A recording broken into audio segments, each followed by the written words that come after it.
What's up, everybody? It is Ebontis here, and again, we are back with another This Week at Bungie. It is July 22nd.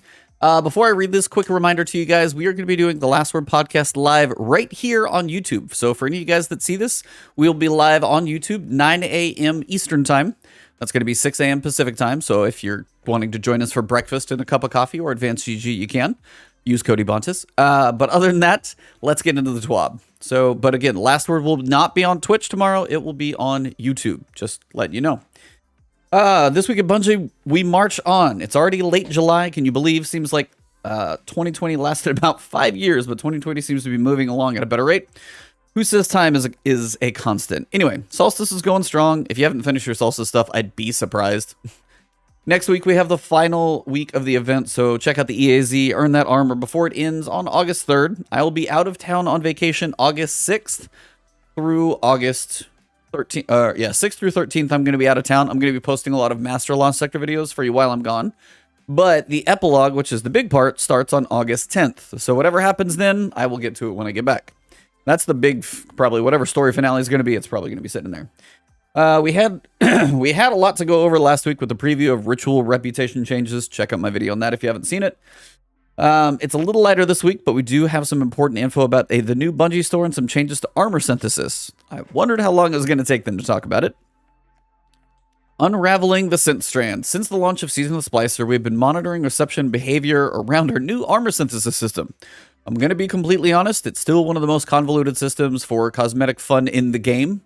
And it was definitely seemingly like a financial decision out of the gate. I mean, we've joked about it on the podcast. There's 5 different currencies. Not a fan, obviously. Today, we'd like to review a minor update, sad it's not major, around the system's currencies. Effective at the start of Season 15, we will deprecate the passively earned world currency, Synth Strand, that was used to purchase armor synthesis bounties from Ada. In its place, these bounties will be purchasable for 10,000 Glimmer instead. You know what? That's like the one part people were mad about. Our hope is that this will change the reduce. And there's the package I was waiting for because my dog's barking. Our hope is that this change reduces the time needed to earn your 10 Synthweave tokens per class each season. If you have to just go do 10 bounties during a season, that's not so bad. Pick a couple strikes. If you do a raid, check that one out. Whatever it is, that's not as bad. It was the time that you it was time. You couldn't kill enemies fast enough. It was just like if you killed an enemy like every 2 minutes or killed 200 enemies in 2 minutes, you'd get the same number of synth strand. So it's a better change. It takes bounties to earn the tokens now, but overall it's not that bad. It's definitely an improvement, I'm going to say that. So they did buckle some for sure. Glad to see they actually listened. This is kind of, I think, the balance change they're hoping for, so you can't just go completely ham. As for like the cap, I know some people want to earn more than 10 per season, per character. That doesn't seem to budge, but at least the 10 you can get will be quicker. Removing this currency also frees up a slot in the consumables inventory bucket. Yeah, we have way too many currencies already. A bucket that could be full for those of you still carrying around a large quantity of items. Finally, we hope this change reduces the complexity of the armor synthesis system. A little bit. With only one remaining currency for each class that can be immediately turned into Ada's loom for a certain synth weave token. Yeah, if you get confused reading all that, I agree. We'll continue to monitor the conversation and use the armor synthesis system in Season 15 as it rolls out. In the meantime, keep showing us our new looks.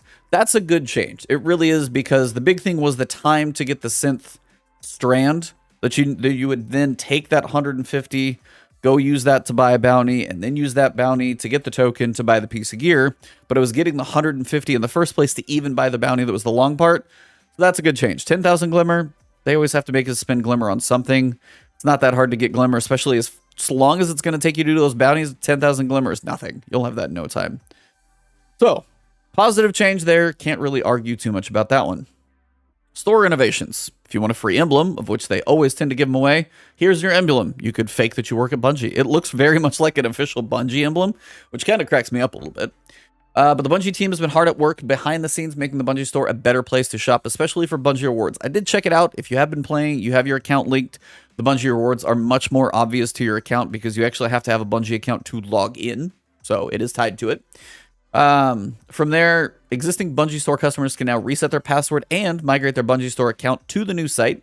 From there, they can link their Bungie store account to their Bungie.net account, and you can see all the rewards, and you don't need a code anymore. It's just better. So overall, not a bad thing. If you want this emblem, link all your stuff, change your password, do the things you need to do, and you'll get a new emblem. Double your fun. Next week, Nightfalls will feature double rewards. We will also have a mixed bag of rewards as Palindrome, the Swarm, and Shadow Price will all be dropping. So everything is on the menu. And with double rewards, it's a fantastic opportunity to pick up more roles of... That's a typo. Let me read that verbatim so I know I'm not crazy. And with double rewards, it's a fantastic opportunity to pick up more roles of add them to your collection for the first time. And would probably be the word they're looking for there. It's and. Speaking of Nightfall rewards, starting in Season 15, the Nightfall weapon rotation will be changing. Instead of 6 weapons in a 1-1-1-3 rotation, as we had this season for the second half of Season 14, we'll have 8 weapons in pairs consisting of 1 newer and 1 older weapon. You might remember the new weapon being reprised from Destiny 1 as a hilarious shotgun. Party Crasher? What would be the hilarious shotgun? And a rocket launcher that was the ultimate reward for doing the longest Crucible quest. Oh, now I'm trying to remember what they were. Each week, one of these new additions will be featured along with another weapon already in the pool. Oh, the Comedian and the Hothead. They're listed right down below it. Duh. So, for example, you'll have the Comedian, the new shotgun, and Shadow Price, the old auto rifle. Hothead. Yeah, I do actually remember that one now. It's been a long time. And then Hung Jury.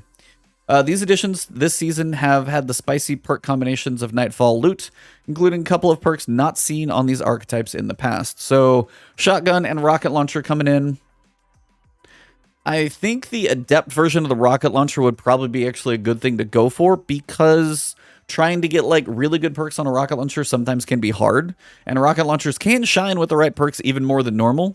So Hothead, depending on the perk pool, might be a good one to go for. We'll have to see. Overall, that's probably a better thing. You got 2 options, a little bit more loot, not too stingy. Gives you more reasons to farm any given week as well for the Nightfalls. Overall, a reasonable change, kind of makes things work. Nothing too crazy. I mean, obviously, they've added 3. They added 3 more. Kind of, again, I think they're, like, Season 15 is going to be... Set your expectations now. Season 15 is going to be on the tame side, I think. Mostly because they are going to be very deep into Witch Queen. Like, everybody possible who can work on Witch Queen probably will be. So Season 15, temper your expectations now. It could be a 6-month season, and they're not going to give us 6 months worth of content. So crossplay will give you some legs. I don't expect like a new raid. I don't expect a dungeon. I don't expect literally anything besides the story, the seasonal activity, and some other, you know, pieces here and there. If they do like an exotic quest, maybe. But even that, for development time, and we're probably due for one, but I also don't expect one, if that makes any sense. Because, again, I still expect them to put as much as they can into Witch Queen, and hopefully crossplay will give it some legs. Tooling. You ever wonder what it's like to create the thing that allows creators to create? Say that sentence 3 times fast. We updated the Bungie tech blog yesterday with a new article covering what it's like to be a tools engineer. So literally making the tools that other Bungie employees use to create. If you're a new engineer, still at school, or just really interested in getting into game development and still considering which area you want to pursue, this is a great read on what it's like to make development tools at Bungie. I actually haven't read that yet, but I do need to go read it. It's going to be a very technical article if you go read it, but overall, kind of cool read. Goister needs eye drops. What? Player support team. So updates to the Bungie rewards in store. Normal. They did update the 3.2.1.2 hotfix today. So Solstice packages and fragments should no longer get removed from player inventories when creating new characters. That's a good thing. I mean, not a lot of people are probably creating new characters, but if you randomly did, that would kind of suck. The Ludomaniacal emblem will now unlock for players who reset their infamy 3 times. I've done that at some point. Some Dreaming City weapons will now drop for all players. Oh, some Dreaming City weapons will now drop for all players as intended. That's poorly worded, but it's the 3 Dreaming City weapons. Tiger Spite, the auto rifle. Twilight Oath, the sniper rifle. And then Abide the Return, I think it's called. It's a solar sword. Those 3 should now be dropping from this Dreaming City. They were not. The One Fell Strike Triumph is now unlocked for all players. So that's just done. Couple known issues: upgrades to magnificent armor sometimes drop the armor's power level to 1100. My stats were not great on it in the first place. I'm not really too bent out of shape on it. It's mostly just for infusion as it is, but what are you going to do? Insight Terminus can sometimes produce bird error codes during the boss fight. That's frustrating. The Gloister Ghost Shell displays somewhat off-putting white eyes with no pupils at some platforms. Oh, nice. Terrifying eyeballs on a ghost. That's great. Foe Tracer Exotic clips through the Siege Break Cloak Ornament. Not that big of a deal. Some players didn't get their EAZ weekly challenge reset. And Riven sometimes doesn't get stunned on the second level of the Last Wish raid. That's so bizarre that Last Wish somehow has a busted point. You'd think that raid would just be like good now. But in case you're wondering, occasionally old stuff breaks. Hence why Destiny content vaulting is there. Whether you like it or not, when they had the argument about, hey, debugging would be a lot easier with a smaller loot pool. This would be a prime example, unfortunately. They didn't hold on to sunsetting, and everything's still in the game to break it. You got some cool videos, you got some cool art of the week. Like, some of these are just blow me away every time. The artists are legit. To wrap it up, yesterday evening news broke on yet another example of systemic harassment within our industry. We believe the women, POC, people in charge, and underrepresented communities when they come forward with reports of abuse and harassment. We are committed to doing everything in our power to combat systemic harassment, sexism, abuse, and inequality. You can read our full statement here, if you want to, on our commitment to continue to improve the experience of our own employees as well as everyone in the industry as a whole. Whether you are in the gaming industry or in a gaming community, please stand with us against abuse, harassment, and inequality. Speak up when you witness it, and do what you can to create a safe space for everyone to do. So, if you guys are part of my channel, you probably already know this. All I ask is you usually just to be decent to each other. If you don't like what I just read in that last paragraph or two, then you're probably not looking at the right creator. So, be decent to each other. Male, female, doesn't matter. Be decent to your fellow human beings. And that's pretty much a wrap for the TWAB. So if you guys enjoy these videos, the Master Lost Sector guides that are coming, you want to see Last Word Live, hit that subscribe button, hit the alert bell. If you guys do want to support me, you can hit that join button to become a member of my channel.